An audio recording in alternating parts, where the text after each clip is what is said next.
I know that Becky recited the SEC's guidance on non-GAAP measures under Regulation G, but the Commission has other rules on the presentation on non-GAAP measurements in financial statements, doesn't it? Mike, they absolutely do. Why don't we review a couple of them just so your audience has some feeling as to what the SEC says about these kinds of non-GAAP measurements. Mike, the SEC has Regulations S-K and Regulations S-B, as well as Form 20-F amendments that cover disclosures in SEC filings.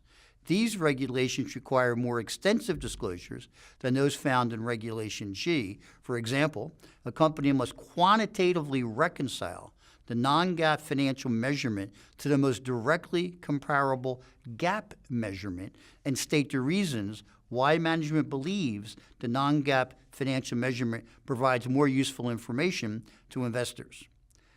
These also prohibit companies from presenting certain types of non-GAAP measurements which they've defined as being misleading. And then, of course, you have Form 8K, Mike.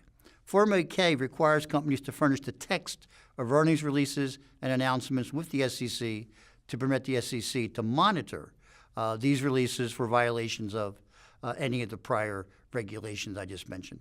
Okay, so there are regulations in this area. Does the Commission have specific concerns associated with the use of non-GAAP performance measurements? Yes, Mike, there are, as a matter of fact. The basic concern the SEC has is that the information presented as a non-GAAP measurement not be misleading.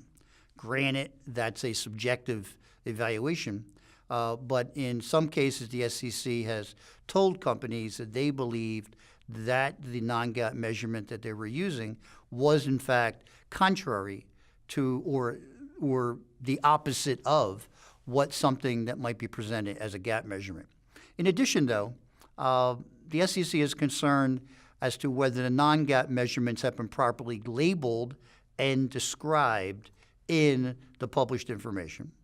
The SEC is also concerned that titles that are being used to describe the non-GAAP measurements are not so similar to GAAP measurements that they cause confusion.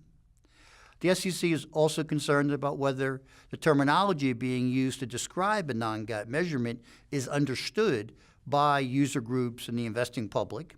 And finally, are there appropriate explanations and context for the non-GAAP measurements that are being presented?